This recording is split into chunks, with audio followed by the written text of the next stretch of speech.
And now, session 1. An invitation to let go of control and allow everything to be as it is.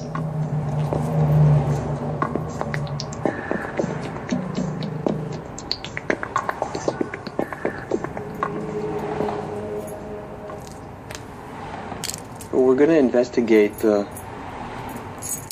whole notion of meditation, of what meditation is, of why we meditate, of what meditation can lead to. And I want to explore what I call true meditation, which, as I talk about it, you'll come to realize that what I'm talking about when I say true meditation is something quite specific, but also something quite different than the kind of meditation that most people are used to hearing about. But first I want to talk about, just for a moment, about a little personal history, and that I came from the Zen tradition. And in Zen Buddhism, of course, there's a long tradition in which the primary practice is meditation. So in Zen you meditate often for hours a day in the seated meditation posture, for a prescribed period of time, in a very particular way. And what I found out through my own practice for a lot of years of meditation is that I actually wasn't particularly good at it.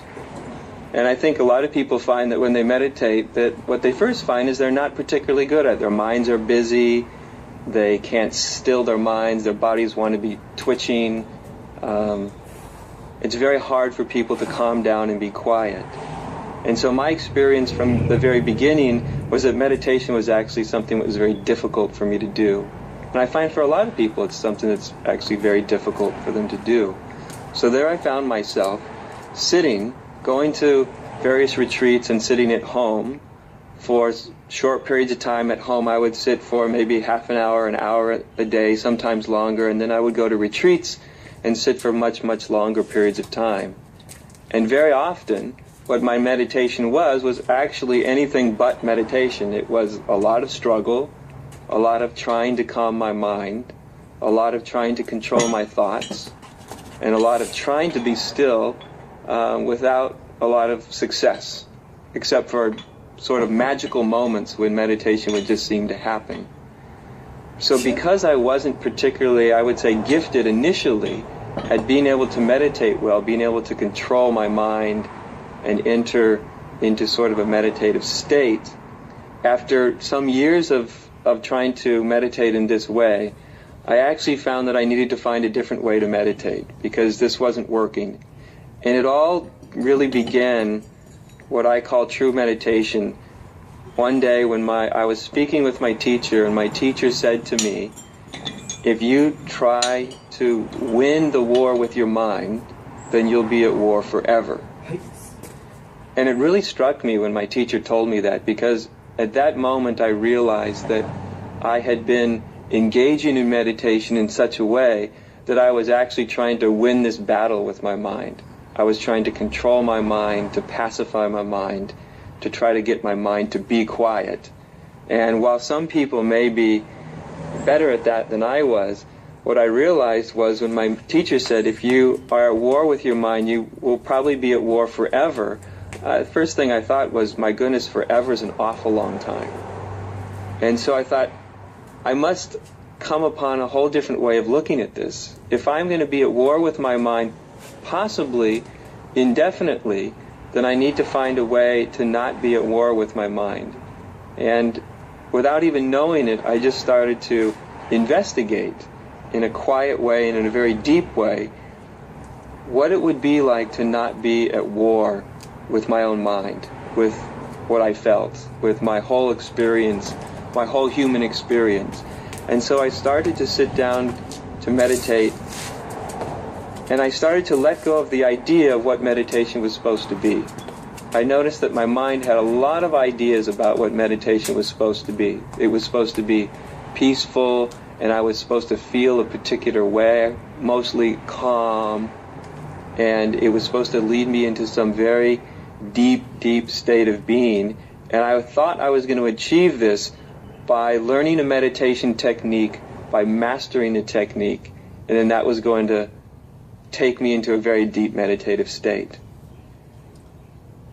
And I started to find that because I could not master the technique of meditation as it was being taught to me, I had to start to come upon a different way of meditating. And so I started to come upon a way of meditating which wasn't really oriented around a technique. Is I would start to just sit down and let my experience be as it is, in a very, very deep way. And I started to let go of trying to control my experience. So I'll talk about that a little bit more in a few minutes, but for the moment, that became the foundation. That became the very beginning of discovering for myself what true meditation is.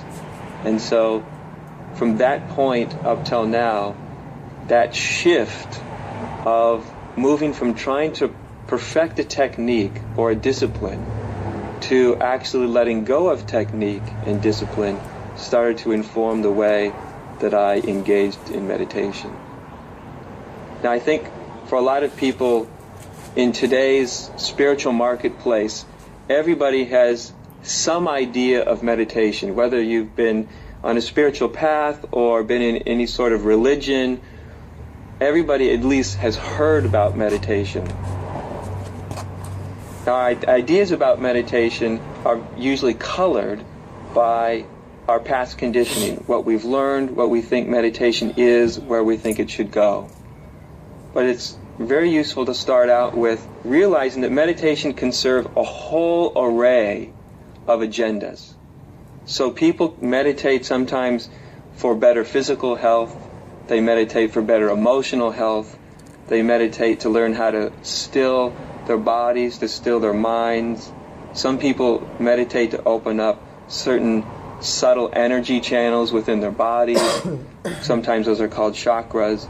Some people meditate to develop love, to develop compassion. Some people meditate in order to achieve altered states of consciousness.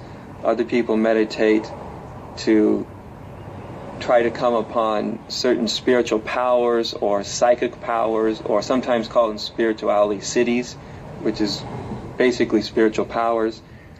And then there's also meditation which can be an aid towards spiritual awakening and enlightenment. And this is the meditation which is an aid towards spiritual awakening or enlightenment that really interests me, that really is what true meditation is all about.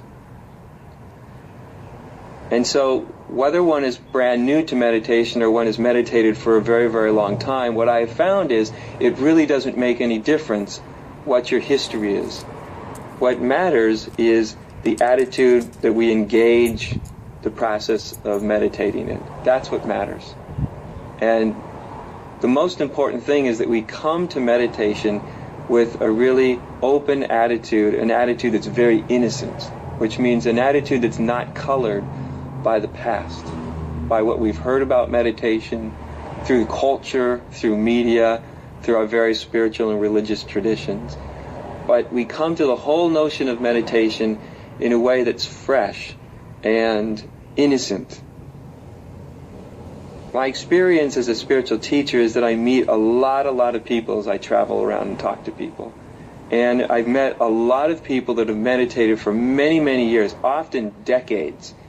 And one of the most common things I hear about is people come to me and say they've meditated for many, many, many years, and yet they remain, or they feel that they remain essentially untransformed. So this deep inner transformation, this deep inner spiritual revelation that meditation offers is something that eludes a lot of people. It eludes a lot of people that are a long time meditators. And so as I travel around and talk to people, I find that a lot of people are either confused about meditation or disillusioned because they've meditated for many years. Maybe they've had lots of various types of spiritual experiences through meditation, but in the end, often people feel untransformed, or they feel that the meditation they're doing hasn't actually led them to where they actually wanted to go. And I would suggest that there's actually some very good and specific reasons why often the meditation that a lot of people are engaged in, including the kind of meditation that I was engaged in for a certain period of time, that the very meditation we do, the attitude with which it is carried out, is the reason why meditation can often lead into sort of a dead end, in a certain sense. By that I mean that a lot of time meditation does not lead to the state of transformation that it's promised. And one of the reasons for this is actually extraordinarily simple, and therefore it's very easy to miss, is that the state, which we could call the awakened state of being or the enlightened state of being, could also be called the natural state of being. So enlightenment is, in the end, it's nothing more than the natural state of being. That's basically what enlightenment is. If you strip it down of all the complex terminology and all the complex jargon, is enlightenment is simply returning us to our natural state of being.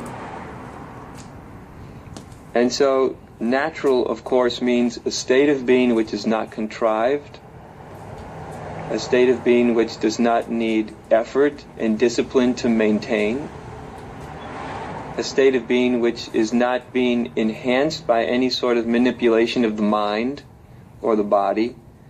In other words, a state of being that's completely natural and completely spontaneous. And herein lies one of the reasons why a lot of meditation doesn't lead to the natural state, because a lot of techniques of meditation are actually, when you look at them very closely, they're means of control. That often the disciplines and the techniques we're given in meditation are given to the mind, and there are various ways for the mind to learn to control and guide experience. And as long as the mind is controlling and guiding our experience, it's very seldom that it's going to lead to a natural state where we are not controlled by the mind. When the mind is involved in control and manipulation, it can often lead to various states of consciousness. You might even learn how to still your mind. You might come into psychic powers. You can achieve a lot of things through a technique of meditation that is basically technique oriented or manipulation oriented. But what you can't do is come upon your own natural and spontaneous way of being through a form of manipulation. This would seem totally obvious. This would seem the most obvious thing. It would seem that it would be completely obvious to anybody that I'm not going to come to a natural and spontaneous way of being through inner control and manipulation. And yet somehow it eludes us, right? It eluded me for years. And of course, the fault isn't necessarily with the meditation itself, or it's often not even with the technique, although the technique we use can have a profound influence. The problem usually lies most profoundly in the attitude in which we engage meditation. And if our attitude is an attitude of control, of manipulation, if our attitude is one where we think we're going to master a discipline, then it's the attitude that gets in the way. Because then it's actually the mind or the ego that's meditating. And of course, in terms of enlightenment or spiritual awakening, we're talking about awakening from the mind and awakening from the ego. So, in what I call true meditation, this tendency of mind to control and to manipulate and to be disciplined is let go of from the very beginning. This really forms the foundation of what I call true meditation. And this is a immensely simple, as funny as that sounds, an extraordinarily simple beginning to meditation, which is to let go of control, let go of manipulation. So when most people would sit down to meditate, the first thing they think is, okay, how do I control my mind? That's what I'm calling manipulation. Manipulation is, of course, a strong word, but I'm using a strong word like manipulation in order to get to get your attention, to call attention to the fact that when we sit down to meditate and then ask ourselves, okay, how am I going to control my mind? How am I going to come to peace? How am I come to stillness? What we're actually doing, what the mind is actually doing, is asking, how do I control myself so I feel better? And of course, you can control yourself, some people can, actually learn to control their minds and quiet their bodies through control, and for a while it might feel good. It might feel much better. But it's sort of when we control our minds and therefore attain a certain state of peace or tranquility through control, it's very like getting someone to be quiet by taping their mouth shut. See, you've achieved getting someone to be quiet, but you've done it through a very manipulative technique. So what's going to happen if you've got someone to be quiet by taping their mouth shut? As soon as you take the tape off, they're going to have a few things to say, aren't they? They're going to have an awful lot to say. And so for anybody that's meditated, I think everybody knows the experience of going into meditation, achieving a certain state of control of mind, a control of body, and it may feel very, very good to do so. It may even feel very profound to do so. But then you stop meditating, you get up off the cushion or off the chair or off the floor, and when you stop, your mind starts to chatter again. You see, because if we have come to a type of meditative quietness through control, as soon as we let go of control, the mind starts to chatter again. So basically everything reverts to the way it was before. So for those who have meditated a lot in the past, most meditators are very, very familiar with this dilemma of, I may achieve a certain state of peace when I'm meditating, but then when I stop meditating, the peace eludes me. So as I said, in true meditation, there's really what I think of as three aspects of true meditation. One of is very simple, is that we're actually letting go of control. That's really the foundation of real meditation. Real meditation is not really mastering a technique, it's letting go of control. This is meditation. Anything else is actually a form of concentration. And I want to draw attention to the fact that meditation and concentration are two different things. Concentration is a discipline. Concentration is a way in which we're actually directing or guiding or controlling our experience. Meditation is when we're letting go of control, letting go of guiding our experience in any way whatsoever. So the foundation of true meditation is we are letting go of control. Now for a human being to let go of control is actually an immense thing. It sounds easy to say, just let go of control. But of course, most human beings, their entire psychological structure, their entire psychological self, their egos, are almost entirely made up of control.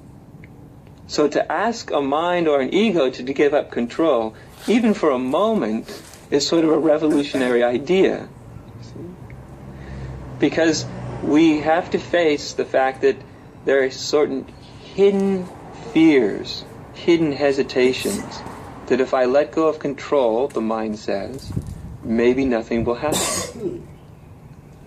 If I sit down to meditate and actually let go of control, let everything be as it is, which is actually the second part to what I call true meditation. First, letting go of control. The second is letting everything be as it already is. And so the mind would say, if I let everything be as it is, maybe nothing will happen. Which is why we usually grab onto some technique or some discipline